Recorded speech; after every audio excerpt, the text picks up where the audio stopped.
Hey everybody, this is Walt. This is Max. And you are listening to our podcast on dystopian cinema. We call it The Future Sucks, and we are, as always, Useless Info Inc. So last time we took a brief break to do Terror Sonic. We did Halloween, but we're back with The Purge Anarchy, directed by James DeMonaco, 2014. That's right.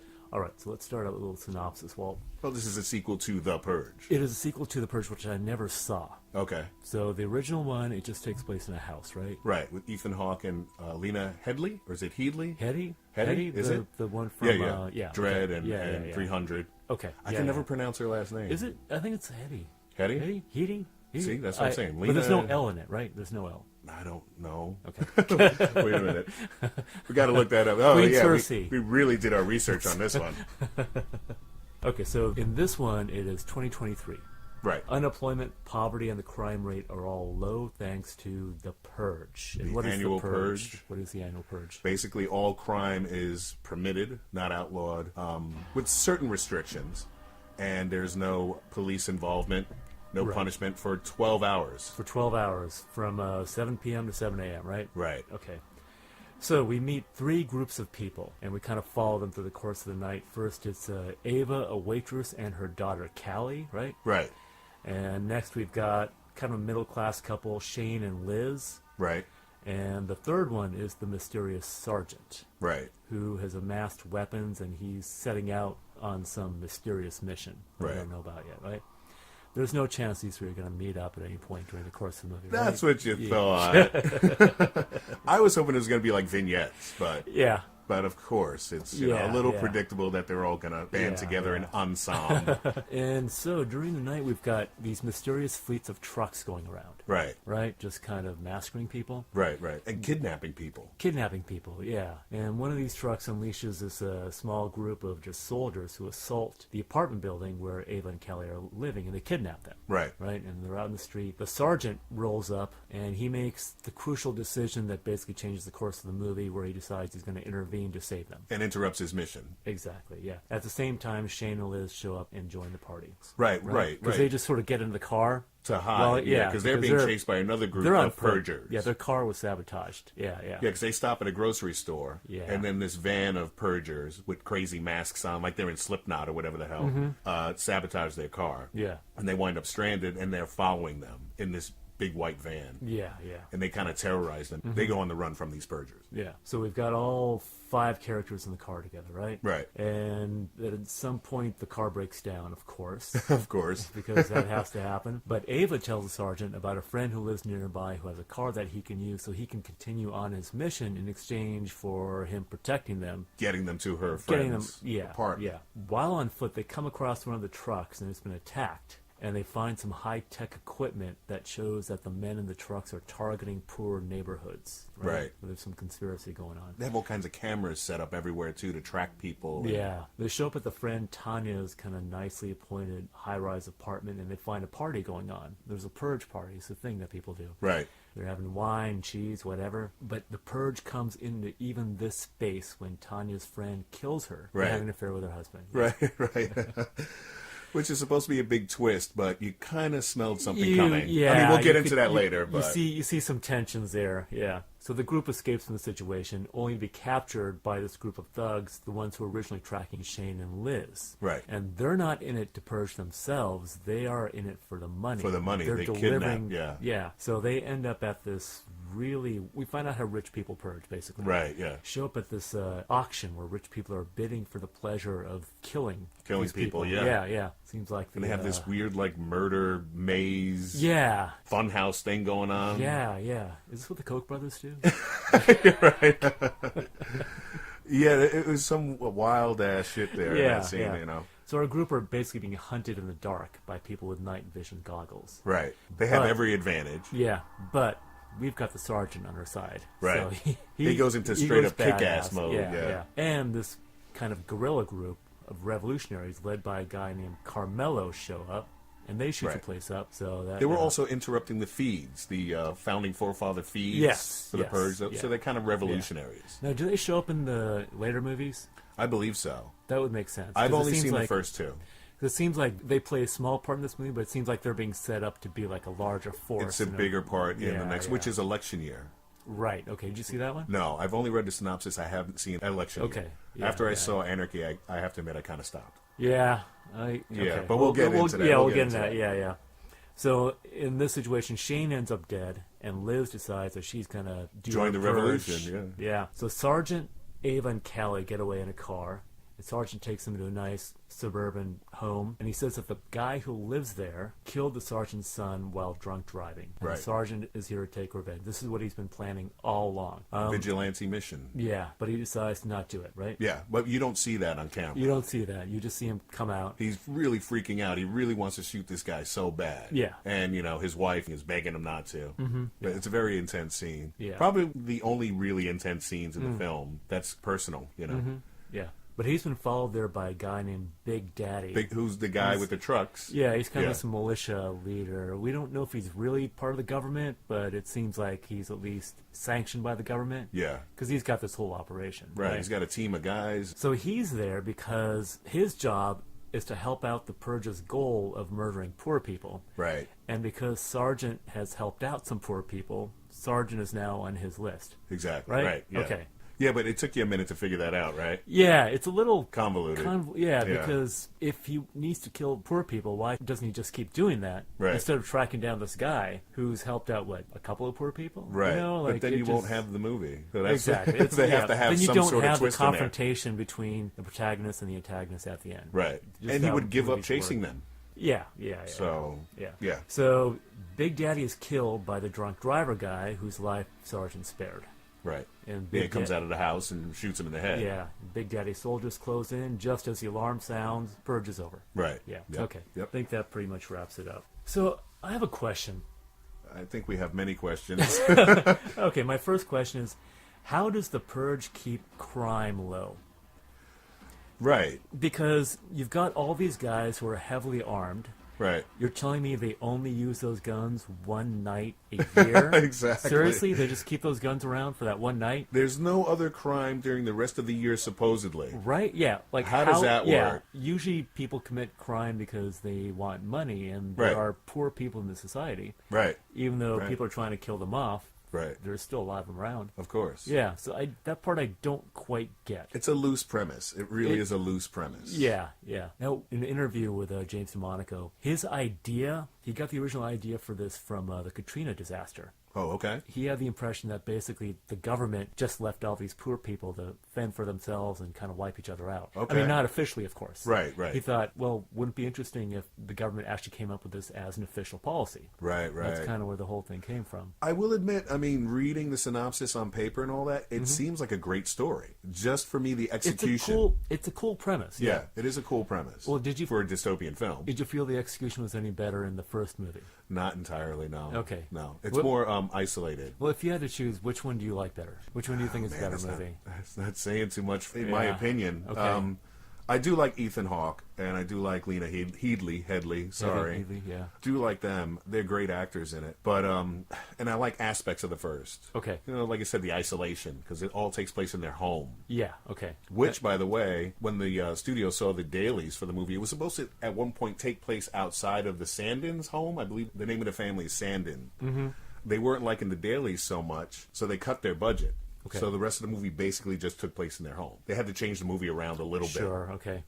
So I like aspects of the isolation factor and these people trying to break in to kill the family. Mm-hmm. Also because in the first one, they let in a stranger who is actually in all three movies. He's the only character that's in the first three movies. So who is he in this movie? He's the guy that helps out Carmelo. He's his right-hand man. Okay, you barely see him, Yeah, right? yeah. It's just like for a minute. Yeah, so he's the one thread He's- between okay, all three movies. Okay, otherwise there's no crossover. Right. With this movie, at least. Right. Okay. Yeah, you just see him there. Okay. And then I believe in the third one I read, he plays a bigger part where he takes over Carmelo's station, his position. Okay. In the revolution. Okay. So that's what I read. I haven't seen the Okay. third one. But yeah, so he's in this one for just a little bit. Yeah. So I like aspects of Anarchy because you're outside Yeah, you get in a Los Angeles. bigger scope of what's going on. Right. Yeah. And you get to have these cool set pieces like the murder park for the rich people. Yeah. And the subway scene with the pyro gang. Yeah. You And know. with the trucks and... Yeah. Was it feeling like a certain movie we like called Escape from New York? Oh, yes. I'm glad you said it, man, before I did.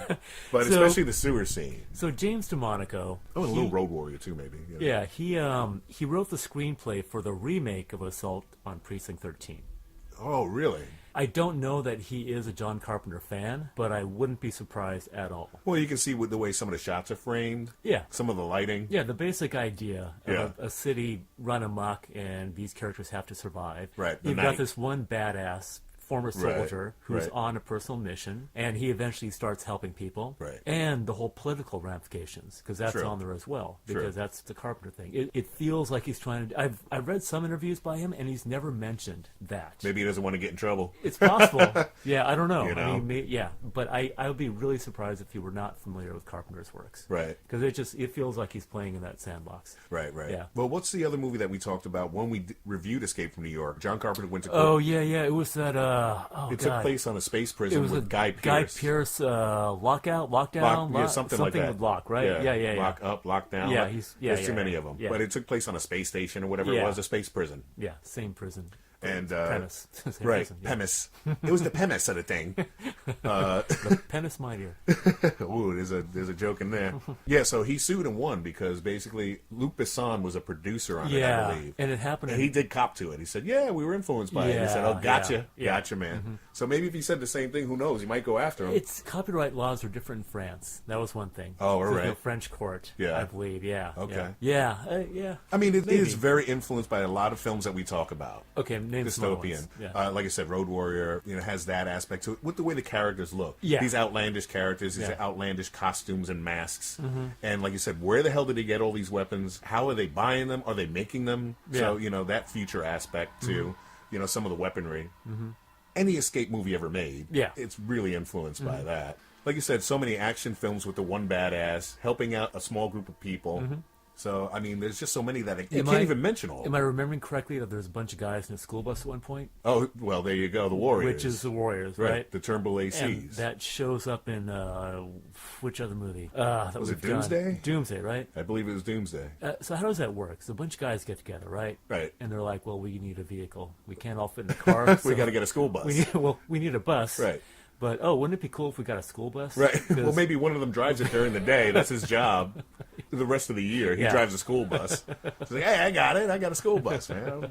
We'll take the bus out. It'll be great." Yeah, a lot of different influences kind of flow into here. Now, okay, well, speaking of influences, let's talk about the primary protagonist, Sergeant, played by Frank Grillo. Frank Grillo. I think we've got a very similar arc here to what we've talked about with Snake Plissken and Bad Max. It's like he begins as a character with his own agenda. Right. Doesn't care about anybody else. Right. He's on his mission. But eventually he has this kind of turnaround where he says, okay, I'm going to help some other people out. Goes on this arc where he ends up kind of regaining his humanity because at the end he doesn't need to take revenge because this process of bonding with these other people has, helped heal him or something. Right, You know, right, and yeah. that's how we're supposed Help to him regain his humanity. Yeah. And to forgive what exactly. happened to his son. Yeah. you Which, know? it's a solid arc. You know, Yeah. it works. And I think he's good in it. He does carry the film for me. I mean, okay, what do you think? it's not really saying much. I like the guy. I like the actor. I've seen him in other films. So I remember him in the he plays who does he play in the Marvel movies? Crossbones. Crossbones, right? Yeah, he was in Captain America, Winter Soldier, and Civil War. Captain America, Yeah. Civil War. So he plays a villain in that. And he was one of the guys in the Gray. That's right. Yeah, did you see that movie? Yeah, I did. Yeah, I what'd did. you think of that? I liked it. I liked it too. I liked yeah, it. yeah. I was surprised by it. I didn't think I was Yeah. going to like it. Yeah. A lot of Liam Neeson movies tend to be the same. But I did like that one. That's a yeah. good survival movie. Yeah. A modern-ish take on it, but I did enjoy it. Is there another one where Frank Grillo was essentially the main character, or had to hold things together as much as he does in this movie? 'Cause it He's- seems like he has a lot of secondary roles. He's done a lot of TV, too. I mean, I looked at his IMDb He was like in a credits. soap opera or something? Something like Yeah. that. He's also on, like, I don't know, one of the CSI shows or Law and Order Yeah, at one yeah. point or another. Yeah. So he's done a lot of stuff, but a lot of the movies that were on the list I haven't seen. So what do you think about him here? I like him. I like Yeah. him in this film. Like I said, I thought he was a good anti-hero. Okay. You know, and like you said, he has a good arc. And watching him in this film, I thought he would have been a good Punisher Okay. for Marvel. The look, everything, the attitude. He played it very well. I would like to have seen him in The Punisher, maybe, as the Punisher. Maybe a Marvel movie or the TV show. Not to say Jon Bernthal's not doing a good job. He is. yeah. But Frank Grillo looks more like the comic book Punisher to me than Jon Bernthal does. Okay. So it's also the look. So you'd like to see him do more roles like that, more badass roles, you know? I Surprised he's not an action star at this point. I don't know if it's him or if it's the directing, but he didn't quite convince me in this movie. Okay. Okay, so there's a line where he says, I think he says this to Callie, I'm guessing you're either a pain in my ass or a pain in my ass. That's lazy writing. It's yeah, that, and I feel like oh god, Kurt Russell would have pulled that line off as Snake Plissken. Of course, yeah, right. He doesn't. That line should have been a standout line. Right. He should have really sold that one. Kurt as Snake, he probably would have just said, "You're an asshole," you know, get out of my face, you know. And so in the moment when he has a kind of turn, he's in the car, he's driven up, he's seeing Callie and Ava being kidnapped, assaulted by these guys. Being dragged off into Right. one of the vans, right? And he says, come on, keep driving, right? To himself, yeah. He murmurs to himself. See, I would have preferred to see that on his face. Right, instead of see him vocalizing it. Thinking. And I don't know if that's the writer being lazy, writer-director, and saying, okay, just say it. Or if he thought, well, Frank, you can't pull this off. Right. Or if Frank Grillo got lazy and said, well, I'll just say it. You know what I mean? Right. Like, I want to see that process in his face. Okay. He didn't quite hold it together for me. Yeah. Okay. All And right. it's I'm not critiquing him as an actor necessarily, but just in this role. That's in the role entirely, or because there were certain scenes that I feel like he was stronger in than others, like in the apartment. I think so. I thought that was stronger. Yeah, I think so. Than some of the other scenes that were not like the scene you just mentioned. Yeah, I mean, overall, it's kind of an exploitation film. Oh yeah, it's a low budget. an exploitation B movie with a bigger budget. I do take it as that, and I don't expect the acting to be great. But I mean, he's got charisma. Yeah. He's got a great look. He's got a good presence. He has a good presence. Yeah, I just don't see him being the new Kurt Russell. Oh, hell no. Yeah. Sorry. Well, we'll see. Not everybody can be. I mean, seriously, Right. we're raising the bar high. True, yeah. You know? And we got madman love for Kurt Russell, you know, on this podcast. Think about 1981, when Escape from New York came out. People weren't necessarily saying, this guy's amazing. And right. Yeah. They were kind of panning. It was the like, Disney guy, you know. Yeah, and the whole thing. Oh, it's Elvis, really. Yeah. But he kind of won people over time. He did. You know. He sure did. One actor whom I do think is really great is Michael K. Williams, but you barely see him in this movie. Yeah, Right. This is Omar from The Wire. Great actor, but yeah, he's. So do you know if he's in the next movie more? I have no idea. Like I said, I have Yeah, not seen Election Year. He's one of those actors that I just think is underused. Right. I mean, the guy's got a scar on his face. Yeah. So it's like there's only so many things that he can do. Right. Like visually, but he's a really good actor. Right. Yeah.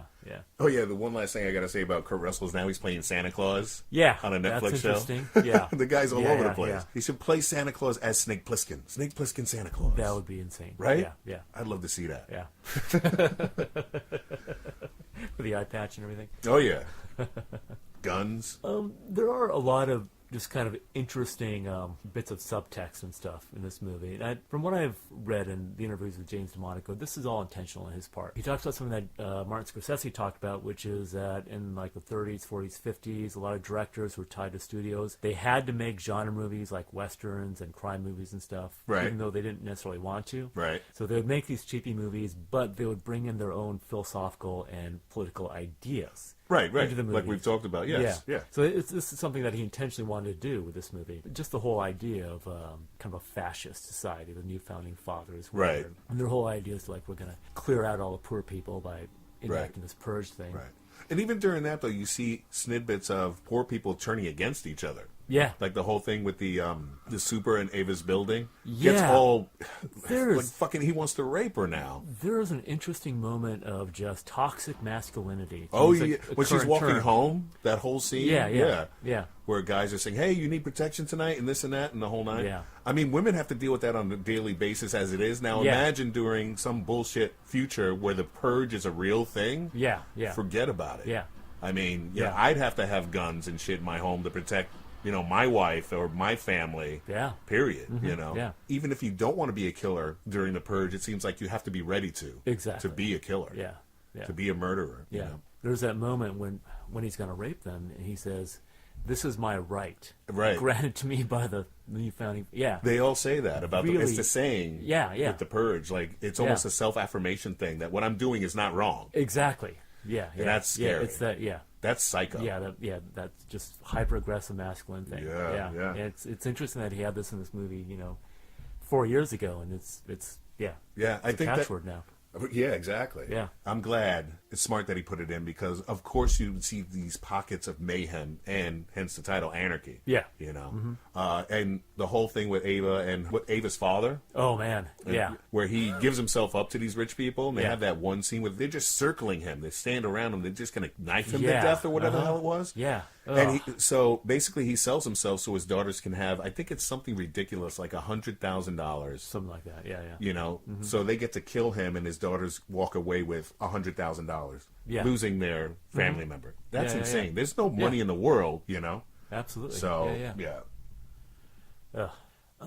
Yeah, like when I was watching this movie, I was kind of like basically willing to go with it, had reservations, and wasn't quite sure how into it I was. Right. But quite honestly, the closing montage kind of tied it together for me. Okay. Because you see these images of basically America today, people with guns and all this kind of stuff, and it just... Oh, right. It made it current in a way, and it just felt like this is his portrait of America. Right. It's like we are a gun culture. And this You is mean just, as the end credits are going, right? End credits, yeah. That was yeah. pretty cool, yeah. Yeah, I yeah. forgot about that. See, because by Yeah. the end I was kind of like, all right, I got into it a little bit, Yeah. but it was kind of forgettable for me. Yeah. I know a lot of people like these movies. They've I made hear money. you on that. Yeah. But I had to watch it a couple of times to try and stay fresh for the podcast. Yeah. I kept forgetting certain scenes Yeah. in certain parts of the movie. Yeah. So, and it's also one of these films that relies on the next kill. It does. It's one of those yeah. franchises, and I think that's why people like it. You don't have to take the movie seriously at all. You're just kind of going into it for the next big thrill. It's not the same type of movie, but it's like the Saw franchise. Okay. All you're waiting for is that next kill, which I think also Blumhouse did produce, if I remember correctly. Oh, interesting, huh? Maybe not. Maybe they're not involved with the Saw franchise. Okay. No. But they do a lot of horror movies, right? Yeah, Insidious. They've got The Purge, of course. They recently did Halloween. Okay. That was their studios. Paranormal Activity. That's another. Yeah, another You're just sort waiting of for the cheap big. thing, yeah. Waiting for the next big jump scare. Yeah. The two movies that they have to their credit that have done well. One being Whiplash. Right. Yeah. That's from Blumhouse Studios, and the other is Get Out. Yeah. So those are two really good movies from the studio. Yeah. But I think they built their reputation on doing these horror movies, these genre type movies. Yeah. So I guess Paranormal Activity being one of the biggest ones. Yeah. And these Purge movies, they've done well. Like Yeah. they've definitely they've made good money. I mean, this one grossed what is it, $111 million? And this is only $9 million the budget. Yeah. Yeah. That's crazy. Yeah. That's a lot of money. Yeah. I understand that the next one that they're producing, or at least one of them, is James DeMonico's movie Once Upon a Time in Staten Island. Oh yeah. He's a Staten Island guy. Okay. Yeah, one of his first movies. I wonder why he has such an apocalyptic vision of the future. Yeah, exactly. One of his first movies did take place in Staten Island, and I think Ethan Hawke was in that. Okay. And so he's returning to that, probably with a bigger budget for this one. And I think Naomi Watts is in it. and a number of all right. people. Yeah. Okay. So he basically made his bones with this franchise, and because of that, because he made so much money for Blumhouse, they're willing to finance this kind of more, serious drama movie of his. Which a lot of other writer-directors Yeah. have done Yeah. in the past, which Yeah. is, I guess it's a smart yeah. thing to do. I Yeah. mean, the Paranormal Activity guys and the Saw guys, they made the one movie, made a ton of money for nothing to make, and they said, you want it? You could have it. It's your franchise. Yeah. And they would just pump them out year after year. And I think they did that also with the first three Purge movies. Okay. Like the first one came out in, 2013. Anarchy came out 2014. I'm not sure if the third one came out in 2015. I think they took a year or two between the second and third one. Yeah. And then there's the fourth one, which is the first Purge, The right? prequel, right? Yeah, that's and a that one prequel. takes place on Staten Island too. Really? Yeah. Wow, okay. Yeah. The Jason Monaco wrote that one, but he hasn't directed it. Oh, right. Yeah. Is he involved with the TV show? He is. He's kind of a showrunner. Oh, like right. overall, just kind of managing it without doing the actual writing or directing. Gotcha. Yeah. Okay. But it's a thing. I know. It's honestly, I came out of this one being like, yeah, okay, I can dig this, but I don't have a desire to see any more of it. I feel like Yeah. I've gotten it. Like I don't know how Yeah. much you can take from this premise. It's the same thing, like I said, like watching the Paranormal Activity movies. Yeah. You watch one or two of them, and then after, I have seen all of them. Yeah, okay. Because they'll come on Netflix or whatever, and there's nothing else to watch. You watch them. Yeah. It's all the same thing over and over and over again. Same thing with the Saw movies. They just try with the Saw movies. They try to gross you out further every time. Take it one more step with the gross out factor. I think it might be the same thing with the Purge as it keeps going on. It's got to get more insane if you keep going with it. I can't see how they're going to do that with a TV show that's on regular cable. I imagine there's going to be more character development. Right. You would hope so. Right. I guess. You're going to see more backstories and that kind of thing. Yeah. But yeah, I mean, I had forgotten which one we were doing at one point. Yeah.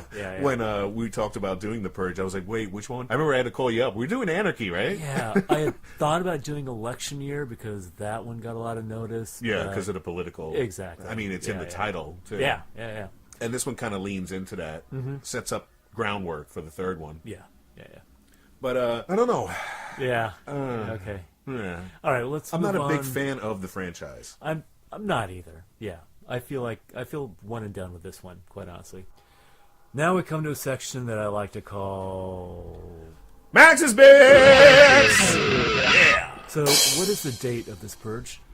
Is it 2023? March 21st. March 21st? March 20, that's the date. Okay. Which happens to be... Oh, I thought you meant year, sorry about that. Oh, sorry, yeah. Which happens to be the date of the vernal equinox, the beginning of spring. Right. Now, in many cultures and mythologies and religions, that the coming of spring is also associated with a certain sacrifice. Okay. Right? So it's like some god has to die in order for this renewal to happen. Okay. Yeah. You see this in Egyptian mythology, and you kind of go back. And I don't think it's a coincidence that they have set Easter, crucifixion of Christ and resurrection, in springtime. Right. So I think there's an association there because essentially the Purge is about sacrifice. Right. You're sacrificing all these people for a better society. Greater supposedly. good, quote exactly. unquote. Yeah. I think it's pretty intentional. And I missed that. That's a it's good point. interesting, That's right? a good bit. Yeah. Yeah. Good bit. Yeah. So I have to mention that there was an old Star Trek episode. There's a scene in it that was basically this premise. Do you know this? From the original series. The original series, okay. Oh my God, you got me on that. So they go to a planet that's controlled by a computer, because of course. Oh yeah. Okay, yeah. Andrew? Yeah. You're not in the body? Right, yeah. Yeah. So they Great have this, episode. they have this thing called the Red, because it's a society that's kind of really repressed, because the computer controls them. Right. But every year there's a thing they call the Red Hour, when everybody just goes crazy and they start, like committing crimes and raping and everything, and it's They turn into animals, basically. Yes, he hasn't mentioned that in any interviews, and it's possible that he never saw that because it's kind of an obscure episode, but I just have to mention that the whole thing was there in a 5-minute scene in a Star Trek episode way back That then. wasn't season 1, though, right? That was season 2, wasn't it? I can't remember exactly. I think it was season 1. It was? Actually, yeah? It was called Return of the Archons. Oh, yeah. I see the episode in my mind now as soon as you started with the computer. Yeah, and they've got the robes on. Yeah. These weird Victorian outfits for some reason. Right. Oh, man, yeah, I got to watch that again now. I'll post a link on the Facebook page. Absolutely. Yeah. All right, you got any bits? Not any that I've already mentioned, seriously. Yeah. Besides the one guy that's in all 3 films. Mm-hmm. He's titled as Wounded Stranger in the first one. Mm-hmm. The second one, he's The Stranger, I think. Okay. And then in the last one, I think he's by his name, which is something like Dante or something to that effect. But yeah, he's got that one thread going for all 3 films with this character that seems pretty obscure in the first 2 movies. But in the third movie, of course, becomes head of the revolution. Okay. Now, Sargent comes back for the third movie, too, right? He does? I don't know. Did. Yeah, I really don't know. Yeah. But yeah, so in the third film, now he's known as Dante Bishop. Okay. The second movie, he was the Stranger, Carmelo's right-hand man. The first one, he's Wounded Man. And he does get away. Okay. The stand-ins help him out. They hide him for a while because he kills one purger. And the rest of the gang follow him to the stand-in house. Okay. And that's how the stand-ins get involved in the Purge. And they're very affluent. They have the security systems and the whole thing. Ethan Hawke's son is the one that lets the guy in because he's screaming outside, banging on the doors. Okay, so you see a different perspective in that movie. Yeah, Perspective of the kind of the well-to-do. Right. Like the guy in the suburban house at the end of this movie. Exactly. Whereas this one is like, this is the downtown. These are the people who really have to live in the Purge. Right, yep. Yeah, interesting. Okay. And even the people that are hunting the stand-ins in the first film, yeah, they are affluent kids. Yeah. They're affluent young people. siege the house, chasing after the wounded guy. Yeah. Because he killed one of their friends. And of course they act like kids and the whole thing terrorizing them in that creepy kid way. Yeah. You know? So, that kind of funny games thing. Exactly. Yeah. Exactly. Great analogy, film-wise. More cartoonish than Funny Games. Funny Games is fucked up. Oh, yeah. That's serious. Both of them. The original and the American remake. That's a fucked up movie. Yeah. Because that is just bleak. Yeah. And I've watched the original once and the remake once, the American remake. And I'll have to admit, I'm not going to go back to it anytime soon. Yeah. It is disturbing. Those are rough movies. Yeah. Yeah. The Purge is kind of, like I said, more cartoon take on that type of... Yeah. You know, especially when it comes to home invasion. With the first one. Yeah. You're not taking it seriously. And I think that's part of why I dropped out from the series and haven't had the want or need to watch Election Year. I mean, now that I watched Anarchy, if it's on Netflix, I'll probably put it now. on. Yeah. You know, I have no desire to watch the TV show. Yeah. And there's lots of other good TV on, so why bother? Yeah. And, you know, kudos to them. They made a franchise, and they made a hell of a lot of money. Exactly. And now he's going off to bigger and better projects that he's more passionate about, perhaps. Yeah. I think these franchises, and I'm not trying to sound like the curmudgeon-y old man or anything, but they're more for younger audiences that haven't had real love for film, even when it comes to exploitation films. Sure. Like, we love the classics. Right. Yeah, this kind of, like you said, wears the influences on the sleeve a little bit too much. And even the things that you delve a little deeper for, like you discovered and just talked about, they're not that hard to find once you actually read something about it. Right, yeah. You know, it's not really deep thinking viewing. Album name called it. There you go. That could be another podcast. Deep thinking viewing. It's just popcorn entertainment. Yeah, it'll be interesting to see if these hold up like in 10 years or something. I think they're not really holding up that good right now. It's true, yeah. And don't get me wrong, they said I watched them and I enjoy parts of them. Yeah. But some of it just seems a little ham-fisted to me. Yeah. You know, with the creepy masks. And then once they put on the creepy mask, you got to act creepy. I got to do a Marilyn Manson for you now. I got to do a Slipknot thing. I got to, I got to try to act like Michael Myers. You're putting on the mask basically to hide your identity. And that's the other thing. Yeah. That's the other loophole. If crime is legal for a day... why do you care? Why are you wearing the masks and the whole shit? Yeah, what does it matter? for an intimidation factor or something? Yeah. That means you're just sicko crazy. Yeah. And you're walking around the rest of the year sicko crazy anyhow. Yeah. And you're not committing any other crimes? Yeah, exactly. We get back that conundrum I mentioned in the beginning. Yeah, how does that exactly work? There's something missing there. Right. Yeah. I mean, if you're in the wasteland, you're living in the wasteland. Yeah. And you're fucked up crazy as it is anyway. Yeah. You're either a good guy that's trying not to be crazy, or you just batshit crazy, running around the wasteland with the fucking hockey mask on, killing shit. Yeah. So that dynamic gets a little blurred for me. But you're going to be a good citizen 364 nights of the year. Right. And this is, I just don't buy it. Yeah. All right, so I think we can close this up, right? Gotten as much as we're going to get out of this movie. Yeah. I felt like we had to touch on it because it is a popular dystopian franchise now. So we've given it our best look. I have to admit though, I haven't had any friend of mine or anyone that I know come up to me and say, the Purge, Purge franchise. You got to check that out. I've never heard that. You like horror movies and action? You got to check this out. Yeah, I've never heard that. Never heard that. Yeah, I hate to say it. I've just been aware of online and the pages I look at. Right. It's like, okay, it's a thing. So, right. Yeah. Yeah, and I remember when you're renting videos and you're like, oh, yeah, that's that thing with the Ethan Hawke. And remember, we'll rent that. Yeah. We're looking for something to rent. Did it stick with me? Do I own a copy of it? No. Which is interesting that movie had a lower budget, but it had bigger stars. Yeah. With Ethan Hawke and Lena Headey. This one basically had no names except for Frank Grillo. Right. Who's barely known. Right, he's not as known as. Yeah. But Ethan Hawke has done a lot of genre films over the years, too. True, yeah. And now since you're saying he knows the director... Yeah, that's probably James, what it was. Yeah. So maybe they've known each other for a while. They're friends or something. And he said, Well, also he worked with Blumhouse on the Sinister franchise. Oh, okay. Have you seen those movies? No, I didn't see those. Okay. I guess I won't be seeing them. It's trying to mix like found footage with actual movie making style. Okay. With a real movie making style. Yeah. The creepier parts are when he's looking at these home videos about what happened to these other families that lived in his house or lived nearby. Yeah. Those are the creepy parts. Okay. But then once again, you got a killer that looks like he's in the band Mushroom Head or something, with a Slipknot mask once again, which is not scary to me. Yeah. There's that to it. But so since he worked with Blumhouse, maybe that's how he got involved with the first Purge. I mean, the first movie in the franchise. Yeah, I can see that happening. Yeah. So, Yeah. But Yeah. I enjoy parts of it, but it's not repeat watching. Right. Yeah. And I've seen the movie now before doing this podcast at least 3 times, Anarchy, and there are still parts, like I said earlier, that I don't remember after a while. I don't remember certain parts. I had to refresh my memory. So it doesn't really stick with me for whatever reason. And that's not dissing any Purge fans out there. If you really like the Purge, there's something wrong with you.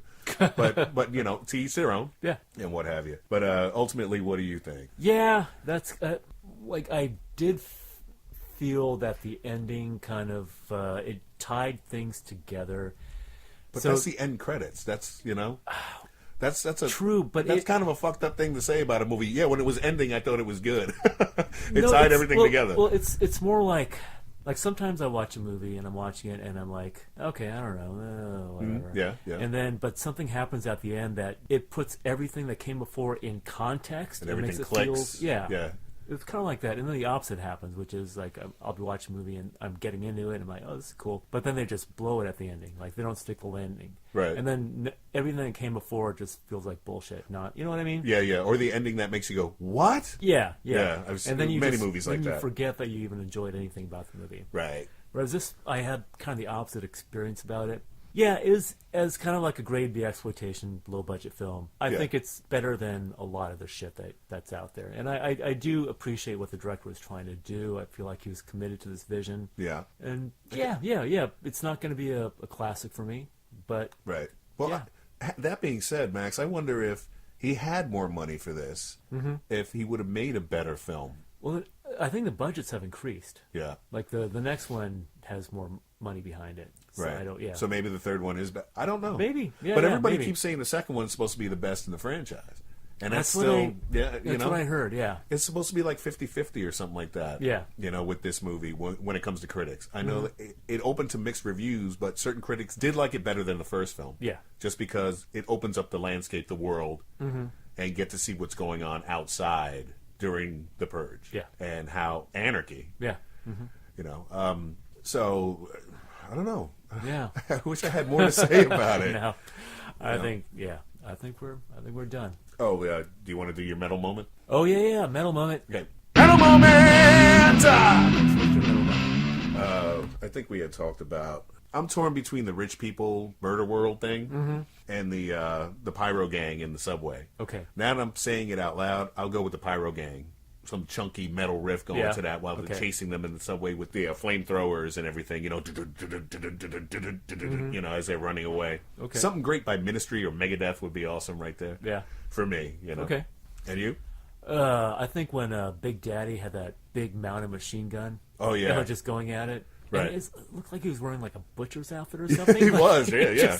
It was like a chainmail butcher's outfit or something. And there was zero context for that because you Right. had no idea what was going on, and you just see this vision, in like this hell vision. It's like, what the fuck is that? Yeah, you can see. Yeah.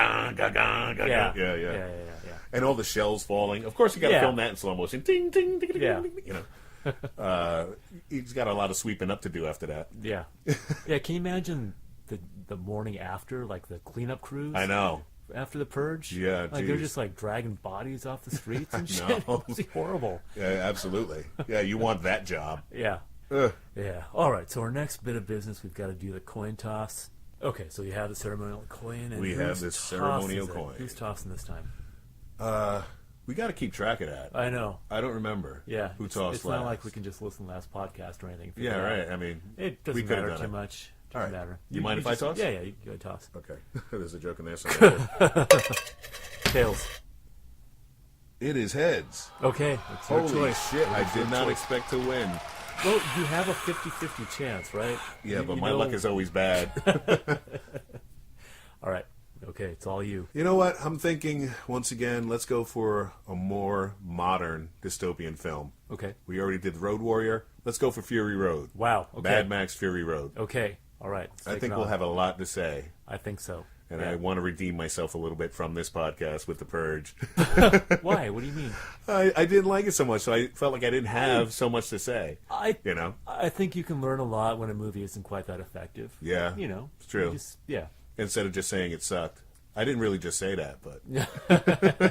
And I don't really mean that. No, I kind of do. No, I don't really mean that.